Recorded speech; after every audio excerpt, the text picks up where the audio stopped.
higher pitches, higher densities, lower pitches, lower densities. And you can imagine the medical applications, but also look at the beautiful art. I think you'll understand now why us artists are working with the scientists and the real instruments and what's coming out of these machines, ground truth data.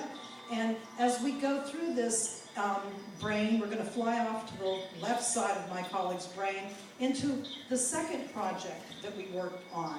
And the second project is really an artistic and scientific installation. It's artificial nature. My PhDs, media artists, are working with bioscientists, and they've mapped genetic algorithms. The little bubbles are actually genetic code that the beautiful butterfly creatures are being born. They eat the genetic code, they procreate, and they die. The communications that you hear deal with eating, communicating, procreating, and dying. So you can imagine, again, what are we doing in the Nanosystems Institute? Self-organization and growth. At the same time, we want to make ecosystems. We want to make artificial nature. If we're working with systems biologists, we have the opportunity to get the right equations to map these in time and space. Now we're moving down to the atom level. This is very famous scientist, Suji Nakamura, that invented the blue LED. This is his lab. They have found a new chemical compound called the multi-center hydrogen bond. These guys are alchemists. They mix together different elements. You're seeing oxygen, which are the blue balls, zinc, which are the, zinc is blue, oxygen is red, and one white hydrogen atom bonding with 4 zinc atoms. That's the electron flow. This is all mathematical equations visualized and sonified from the real data. What you're hearing is really what the atoms should look like. Their emission spectrums, it's up in the frequency domain of sight, but the scientists don't want to see that. We dropped them 27 octaves so that you could hear them. These atoms are singing to you. Now they're starting to mix their elements through hearing, these typical bonds that are happening. Again, beautiful art. Now we're actually going down to the level of 1 hydrogen atom. We're flying into electron spin. This is a very complex, you heard of Schrodinger's cat? This is the time-dependent Schrodinger equation in 3D.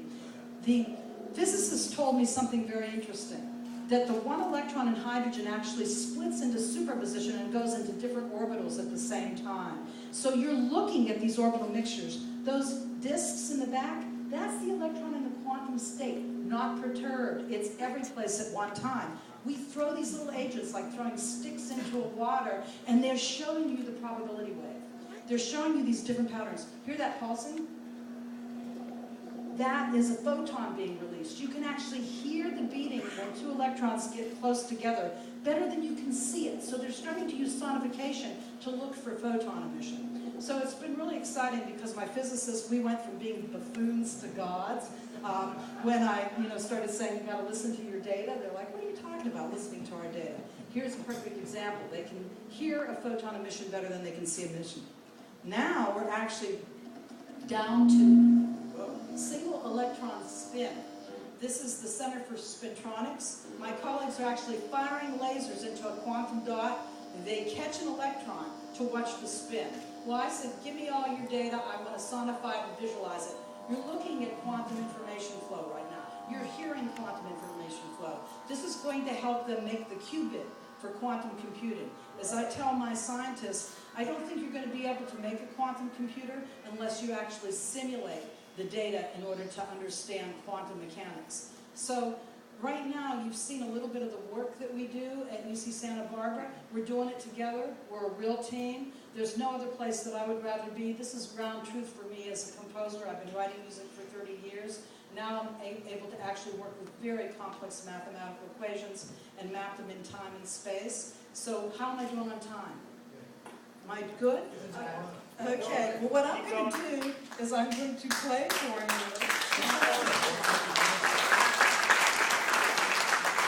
I'm actually going to attempt to play a hydrogen atom for you.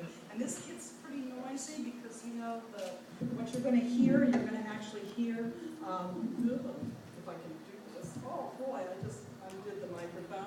You're going to actually hear the electron.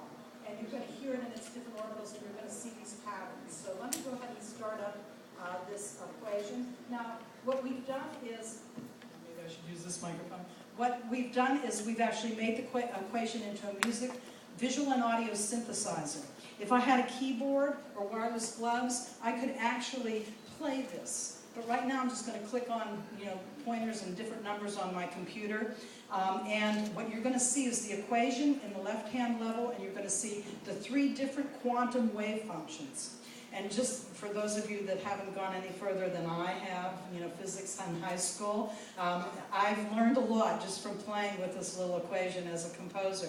There are 3 groups of quantum numbers, meaning we're splitting the electron into 3 different orbitals at the same time. The n number says what orbital it is. And the orbitals are like the little rings around the hydrogen atom, and when you excite the element, it goes into higher orbital states. The L number is the angular momentum. That's the path it's taking. J's are spin up, spin down. An electron actually spins on its x-axis, and on its y-axis, and on its z-axis. So you can imagine the dimensions here. We're splitting it into 3 different parts. It's spinning 3 different ways, and it's actually going through angular momentum in 3 different ways as well. So I'm going to just kind of play it for you really quickly, because I'm probably running out of time. And let me kind of move this to the side. And you're going to see these different patterns, and as I turn on these different numbers, let me see. Maybe I want it up a little higher. Can we hear? You can hear it kind of rustling around in the background. Thank you. Is that what you're doing? So smart. We lost the signal, so we're miking it. Okay, that's all right. Okay. What I'm going to do is I'm going to go into full screen. And now you're seeing the XYZ axis right here. And I'm going to take it off the screen because it's pretty ugly. But here are the quantum numbers, as I said, and you can see this is a very benign state because the electron is in orbital 3, and it's got an angular momentum, a path of 2, and a path of 1. That's why it's kind of rotating in 2 different directions. But let me show you some different solutions to this equation. And the physicists have affectionately named them. This one they call whirlwind. Look at this. This is hydrogen, guys. This is what you're made of. This is not animation. This is reality here. Now, I want to show you what I love to do as an artist. I love to fudge the quantum numbers. The physicists have made it that it will crash if I do anything wrong. But I like to make symmetry, and I love to break symmetry.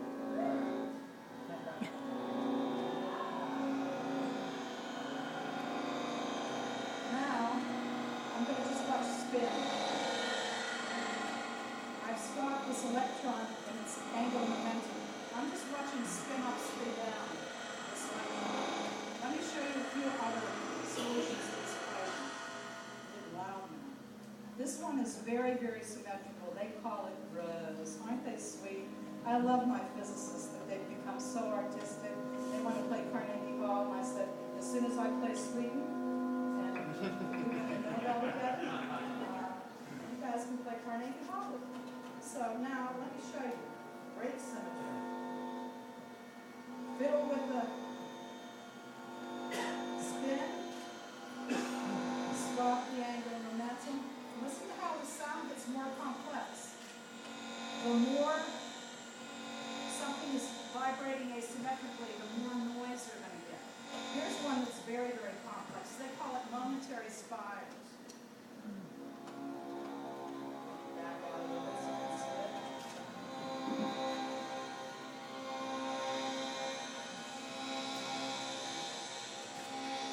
Let's spin. And how am I doing on time? About there? I'll end on one more. This one they call flowers, and they've done flowers. Flowers is really, really pretty when it unfolds. It takes a little while, so I might stop it, but in about 5 seconds it may start to bloom, as it were. But they're watching these, and when they're on the bridge, it's absolutely amazing. I had 8 physicists, 3 Nobel laureates. One said, I'm never going to find out anything about hydrogen. It's the easiest, it's the first element of the periodic table by seeing it and hearing it. They saw this and they just went off. And there were 8 of them, and I didn't understand one word they said. They talked for an hour, and then they all left and they thanked me. And one of the physicists walked out, and he's a theoretical physicist, and he was shaking his head laughing. And I said, what do you think? He said, I think you made an instrumentalist out of me. He is that I think I have an instrument that will experience focus space.